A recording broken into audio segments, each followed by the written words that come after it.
आज के इस वीडियो में हम बात करेंगे staff selection commission pass out vacancy है, कोई भी इसमें आवेदन कर सकता है। ऑल इंडिया वैकेंसी है। एज क्राइटेरिया आपका 1/1/2021 को काउंट होगा। 18 से 25 साल और 18 से 27 साल आपका एज क्राइटेरिया रहेगा। और जो वैकेंसी है वो फ्रेंड्स आपकी अलग अलग जारी होती है, मतलब 25 साल के लिए अलग वैकेंसी, 18 से 27 साल के लिए अलग वैकेंसी की डिटेल्स बाद में आपको जारी की जाती है जैसे ही इसकी वैकेंसीज की डिटेल आपको जारी की जाएंगी, जो कि अभी जारी नहीं की गई है। तो फ्रेंड्स अगर आप एलिजिबल हैं, अप्लाई करना चाहते हैं, अप्लाई कर सकते हैं। और अगर आपको हमारा ये वीडियो पसंद आएगा तो friends like, subscribe and share करना बिल्कुल ना भूलिएगा। तो फ्रेंड्स यहां पर आप बात करते हैं इसके पहले सबसे पहले रजिस्ट्रेशन प्रोसेस की। तो फ्रेंड्स यहां पर रजिस्ट्रेशन करने के लिए आपको देखिए कुछ बेसिक जानकारी फिल करनी होगी। सबसे पहले आपसे पूछा जाएगा do you have Aadhaar card. अगर फ्रेंड्स आपके पास आधार कार्ड अवेलेबल है आप यहां पर यस कर सकते हैं और उसके बाद अपना जो आधार कार्ड नंबर है 12 डिजिट का वो आप यहां पर 2 बार फिल करेंगे। अब मान लीजिए आपके पास आधार कार्ड नहीं है या फिर आप किसी कंडीशन की वजह से आप मल्टीपल रजिस्ट्रेशन कर रहे हैं और आधार कार्ड नंबर यहाँ पहले से ही बता रहा है कि प्रोवाइडेड है, आपका अवेलेबल है, तो आपको यहाँ पर करना क्या है, आपको नो करना है। और उसके बाद यहाँ पर टाइप ऑफ आईडी में आप कोई भी अदर आईडी सेलेक्ट कर सकते हैं, चाहे ड्राइविंग लाइसेंस हो, पैन कार्ड हो, पासपोर्ट हो, वोटर आईडी हो, कोई भी ऑप्शन को आप सेलेक्ट कर लेंगे, उसका नंबर आप यहाँ पर दे देंगे। अगर फ्रेंड्स यहाँ पर आप पहली बार कर रहे हैं और आधार कार्ड आपके पास अवेलेबल है, आप यस कर सकते हैं और अपने आधार कार्ड का नंबर भी दे सकते हैं। इसके बाद जो भी जानकारी आप फिल करेंगे ये 2 बार आपको एंटर करनी होगी। जैसे आपका यहाँ पर नाम आपको एंटर करना है तो ये भी आप 2 बार एंटर करेंगे। 2 बार एंटर करने का मतलब यही है, फायदा यही है कि आपका कोई भी गलती होगी वो यहीं पर ही आपको पकड़ में आ जाएगी। इसके बाद है आपने कभी अपना नाम चेंज किया है तो यस करके अपना बदला हुआ नाम दे सकते हैं, नहीं तो नो करेंगे। इसके बाद यहाँ पर है आपका फादर नेम जो कि आप यहाँ पर एंटर करने वाले हैं, इस भी आपको 2 बार एंटर करना है। उसके बाद आपका जो मदर नेम है वो आपको यहाँ पर एंटर करना है और ये भी 2 बार आप एंटर करेंगे। इसके बाद है आपका DOB section, date of birth section, जो कि मैट्रिकुलेशन सर्टिफिकेट के अकॉर्डिंग आएगा। तो यहाँ पर फ्रेंड्स इस कैलेंडर पर आपको क्लिक करना है और यहाँ से आपकी जो भी डेट ऑफ बर्थ है वो आप यहाँ से सेलेक्ट कर सकते हैं। और ये भी फ्रेंड्स आपको देख रहे होंगे 2 बार ही आपको सेलेक्ट करने को मिलता है, तो आपको आपके अकॉर्डिंग जो भी आपका डेट ऑफ बर्थ है वो आप सेलेक्ट कर सकते हैं। अब इसके बाद है आपको आपकी क्वालिफिकेशन डिटेल। अब क्वालिफिकेशन में भी सिर्फ 10 की डिटेल, ये ध्यान रखिएगा। आप चाहे फॉर्म CGL का भरें, MTS का भरें या फिर आपको JEE का भरें, कुछ भी फॉर्म भरें, स्टेनो का भरें, आपको रजिस्ट्रेशन में 10 की डिटेल ही फिल करनी होती है। इसमें फ्रेंड्स सबसे पहले आपको यहाँ पर आपका एजुकेशन बोर्ड सेलेक्ट करना है। तो बोर्ड्स की देखिए सारी लिस्ट आपको यहाँ मिल जाती है, आपके अकॉर्डिंग जो भी आपका बोर्ड है वो आप यहाँ पर सेलेक्ट कर लेंगे और ये सेम आपको 2 बार ही यहाँ पर सेलेक्ट करना होगा। इसके बाद आपको 10th का रोल नंबर आपको यहाँ पर देना है और ये भी आपको सेम यहाँ पर एंटर करना होगा। तो ये आप अपने अकॉर्डिंग जो भी रोल नंबर है वो आप एंटर कर सकते हैं। इसके बाद ईयर ऑफ पासिंग आपको देना है, आपने इसको कब पास किया है, ये सब 2 बार आप एंट्री करेंगे। आपका जेंडर आपको सेलेक्ट करना है। इसके बाद सेलेक्ट करना है लेवल ऑफ एजुकेशन क्वालिफिकेशन। अब देखिए आपका जो भी क्वालिफिकेशन है हाईएस्ट वो आप यहां सेलेक्ट करेंगे। अब अगर मान लीजिए आप ग्रेजुएशन के में आप यहां पर अपेयरिंग है तो आप यहां पर ग्रेजुएशन ही सेलेक्ट कर लें। और अगर आप मान लीजिए 10+2 पास आउट है तो आप वैसे ही CGL के लिए एप्लीकेबल नहीं होंगे। पर अगर फ्रेंड्स आप 10+2 के लिए अप्लाई कर रहे हैं तो आप 10+2 सेलेक्ट कर सकते हैं और उसके बाद 10+2 की वैकेंसी या 10 की वैकेंसी होंगी उसमें आप एप्लीकेबल होंगे। अगर आप ग्रेजुएट कैंडिडेट है और ग्रेजुएशन अगर यहाँ सेलेक्ट करते हैं तो उसके बाद आप CGL हो गया, CHSL हो गया, MTS हो गया, JEE हो गया या फिर जो भी आपकी वैकेंसीज होंगी उन सभी के लिए आप एप्लीकेबल होंगे। तो अकॉर्डिंग आप यहाँ पर अपने ऑप्शन को सेलेक्ट कर सकते हैं। इसके बाद फ्रेंड्स यहाँ पर है मोबाइल नंबर का ऑप्शन। तो 10 डिजिट का मोबाइल नंबर और मेल आईडी आप यहाँ डालेंगे और ध्यान रखिएगा mobile number mail ID active and valid होनी चाहिए। जब तक ये प्रोसेस कंप्लीट होगी तब तक तो वैलिड रहना ही चाहिए, क्योंकि अगर आप पासवर्ड या रजिस्ट्रेशन नंबर भूल गए तो एक OTP आती है, वो OTP वेरीफाई करने के बाद ही आप लॉगिन कर पाएंगे। इसलिए ये डिटेल्स आप बिल्कुल सही सही फिल करेंगे। स्टेट या UT आप यहाँ से सेलेक्ट करेंगे, आप जहाँ के भी निवासी हैं, और उसके बाद यहाँ से इसको सेव कर देंगे। सेव करने के बाद आपका जो फर्स्ट प्रोसेस है रजिस्ट्रेशन का वो कंप्लीट हो जाएगा। आपको एक यहाँ पर रजिस्ट्रेशन नंबर मिल जाएगा और एक साथ में OTP आपके मेल आईडी पर आएगी, वो फ्रेंड्स बाद में आपको वेरीफाई करनी होगी। उसके बाद फ्रेंड्स आपको जब यहाँ पर आप पहली बार लॉगिन कर लेते हैं आपको यहाँ पर देखिए आपका पासवर्ड चेंज करना होगा और आपको सबसे पहले जो आपकी मेल आईडी पर आपको पासवर्ड मिला है वो आपको टाइप करना है और एक यहाँ से न्यू पासवर्ड जनरेट करना है। अब जो न्यू पासवर्ड होगा इसमें देखिए कैपिटल लेटर, एक नंबर, एक स्पेशल कैरेक्टर आपका होना जरूरी है। ये ध्यान रखिएगा, स्पेशल कैरेक्टर, नंबर और कैपिटल लेटर अगर आप उस पासवर्ड में नहीं रखेंगे तो वो पासवर्ड यहाँ पर जनरेट नहीं होगा। तो फ्रेंड्स यहाँ पर सैंपल के तौर पर मैं आपको पासवर्ड लिख रहा हूँ कि देखिए हमने यहाँ पर कैपिटल लेटर यूज कर लिया। जरूरी नहीं स्टार्टिंग में आप यूज करें, जहां भी यूज करना चाहे वो आप कर सकते हैं।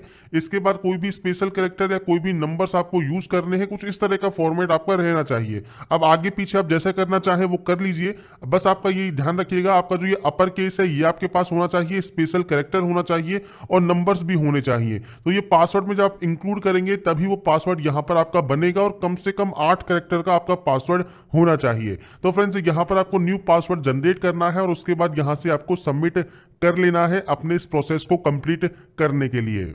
इसके बाद फ्रेंड्स आपका जो ये पासवर्ड है वो सक्सेसफुली चेंज हो जाएगा। आप यहां से क्लोज करेंगे और अपने न्यू पासवर्ड के साथ, अपने रजिस्ट्रेशन नंबर के साथ आप इसमें लॉगिन कर लेंगे।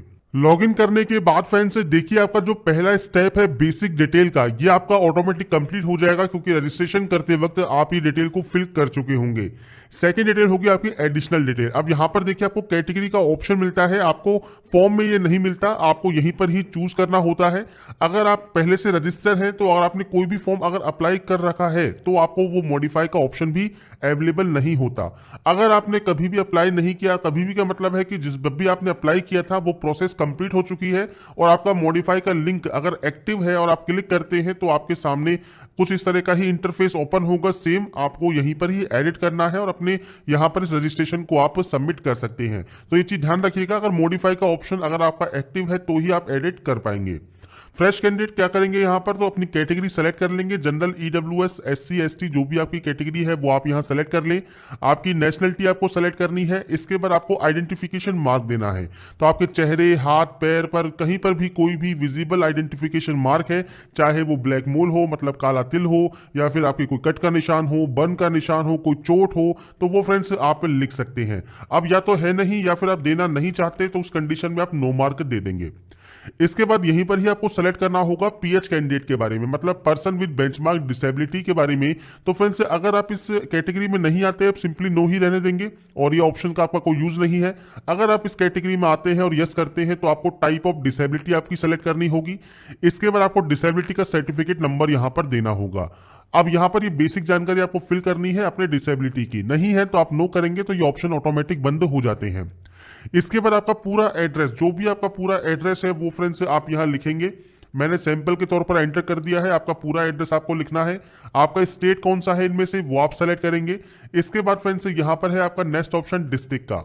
इसके बाद फ्रेंड्स आपका जो डिस्ट्रिक्ट है वो आप यहाँ सेलेक्ट करेंगे। इसके बाद आपका पिन कोड आप यहाँ फिल करेंगे। अगर आपका friends permanent and present address same है आप यस पर क्लिक कर सकते हैं, अलग अलग है आप नो पर एंट्री करके मैनुअल एंट्री कर सकते हैं। तो ये फ्रेंड्स आपके ऊपर डिपेंड करता है, और अगर आपका एड्रेस सेम है आप सेम इस पर क्लिक कर देंगे। इसके बाद फ्रेंड्स आपको जो ये डाटा है आपकी सेव कर देनी है, और सेव करने के बाद आपको फ्रेंड्स यहाँ पर एक मैसेज मिल जाएगा तो आप इसे क्लोज कर सकते हैं। और इसके बाद तीसरा ऑप्शन जो डिक्लेरेशन का है, पहले इसमें होता क्या था, आपको फोटोग्राफ एंड सिग्नेचर भी अपलोड करने होते हैं, पर आप यहाँ पर ये बंद कर दिया गया है क्योंकि अगर आपने दिल्ली पुलिस या उसके बाद के फॉर्म में देखे होंगे तो बहुत सी कैंडिडेट को दिक्कत आ रही थी कि फोटो एंड साइन वो एडिट नहीं कर पा रहे थे।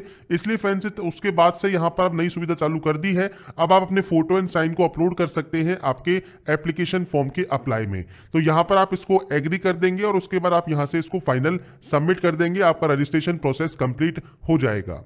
इसके बाद फ्रेंड्स यहाँ पर आपका लास्ट ऑप्शन है जो कि है ओटीपी का। तो आपके मोबाइल नंबर और एक मेल आईडी पर ओटीपी जाती है। जरूरी नहीं है वो मोबाइल पर आए, जरूरी नहीं है वो ईमेल पे आए, जिस पे भी पहले आए उसमें से एक ओटीपी आप यहाँ पर डालेंगे। इस कैप्चा कोड को यहाँ पर डालेंगे और उसके बाद फ्रेंड्स यहाँ पर दिए गए सबमिट टैब पर क्लिक कर देंगे।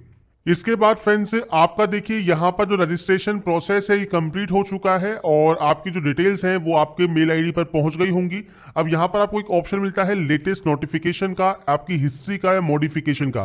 तो यहाँ पर ही आप मॉडिफाई कर सकते हैं अगर आपने कोई भी फॉर्म को फिल नहीं किया है, और 2 बार आपको मैक्सिमम टाइम मिलता है मॉडिफाई करने का। और इसके बाद फ्रेंड्स आप लेटेस्ट नोटिफिकेशन वाले सेक्शन पर क्लिक करेंगे अप्लाई करने के लिए। इसके बाद फ्रेंड्स आपको यहाँ पर ऑप्शन मिल जाएगा multitasking non technical staff examination 2020 का, जिसमें फ्रेंड्स आप यहाँ पर अप्लाई कर सकते हैं 5 से 21 मार्च 2021 तक। आपको क्लिक करना है इस अप्लाई वाले ऑप्शन पर और आपके सामने जो फॉर्म है वो ओपन हो जाएगा।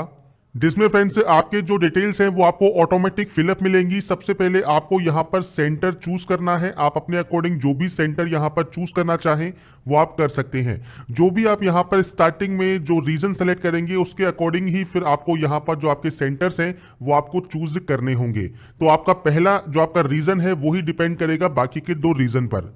अगर आप एक्स सर्विसमैन हैं तो यस कर सकते हैं। आपकी लेंथ ऑफ सर्विस आप बताएंगे, डेज ऑफ डिस्चार्ज बताएंगे, और इसके अलावा आपने कभी भी बेनिफिट लिया है रिजर्वेशन का एक्स सर्विसमैन के तौर पर तो आप यहां पर उसकी जानकारी प्रोवाइड कर सकते हैं। नहीं है तो आप यहां पर नो कर देंगे।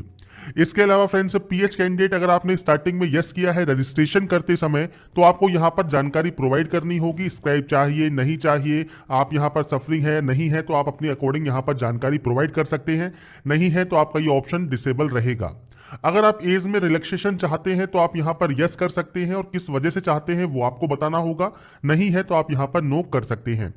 इसके बाद यहां पर है प्रेफरेंस ऑफ स्टेट। तो आपको यहां पर स्टेट की जो प्रेफरेंस है या यूटी की जो प्रेफरेंस है वो आपको देनी होगी। अब यहां पर फ्रेंड 2 बार आपको वेरीफाई इसको करना होगा।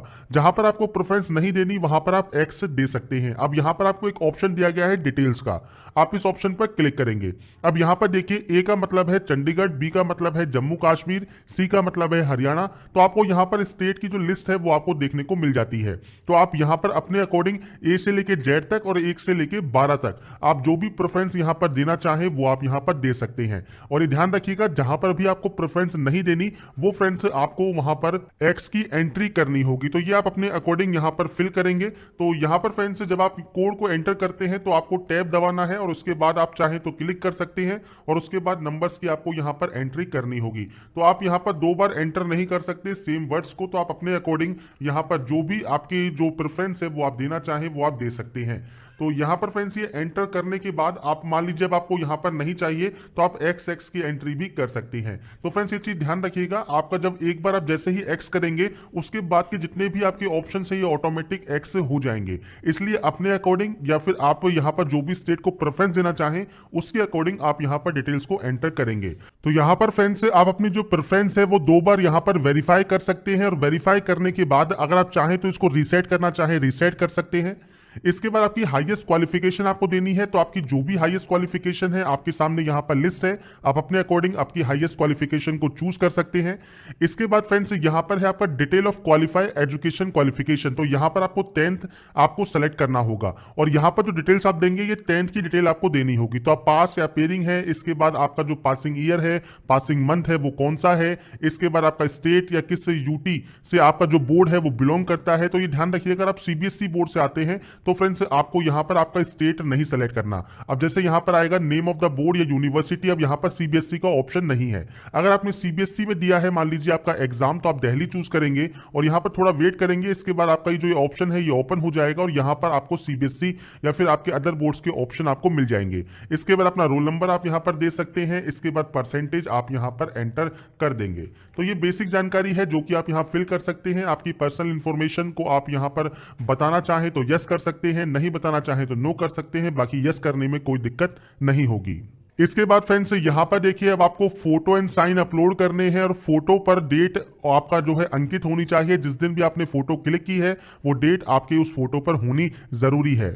साथ में फ्रेंड्स यहां पर आपको जो साइन है वो भी अपलोड करना होगा। तो आप यहां पर photo and sign JPG format में अपलोड कर सकते हैं। साइज आपको यहां दिया गया है और ध्यान रखिएगा फोटो पर जो भी डेट है वो फ्रेंड्स नोटिफिकेशन जारी होने से 3 महीने से ज्यादा पुरानी नहीं होनी चाहिए। तो आपको यहां पर डेट बतानी है किस डेट की अंकित है आपकी फोटो और इसके बाद ये क्लियर आपको शो कर रही है, इसलिए आप यहां पर यस करेंगे। इसके बाद यहां से आप इसको डिक्लेयर करेंगे। इस कैप्चा कोड को आपको यहां पर फिल करना होगा।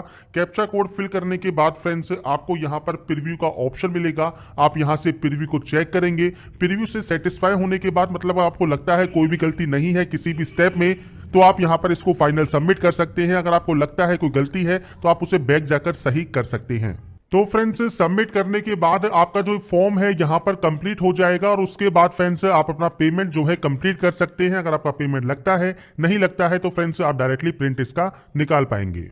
इसके बाद फ्रेंड्स आपका जो ये फॉर्म है वो प्रोविजनली एक्सेप्टेड हो जाएगा और प्रोविजनली एक्सेप्टेड होने के बाद फ्रेंड्स आप अपना जो पेमेंट है वो कंप्लीट कर सकते हैं। पेमेंट आप दो तरीके से कर सकते हैं, ऑनलाइन या ऑफलाइन। तो आप जैसे भी पेमेंट करना चाहें, ऑनलाइन करना चाहें ऑनलाइन कर सकते हैं, और उसके बाद आप इस सबमिट टैब पर क्लिक करेंगे और इसके बाद आप आ जाएंगे इसके होम डेस्क पर। यहाँ पर फ्रेंड्स आप कोई भी ऑप्शन को चूज कीजिए, debit card, credit card, net banking. उसके बाद अपना पेमेंट को आप कंफर्म कर सकते हैं। पेमेंट करने के बाद फ्रेंड्स आप अपना जो फाइनल प्रिंट आउट है वो निकाल कर आप यहाँ से रख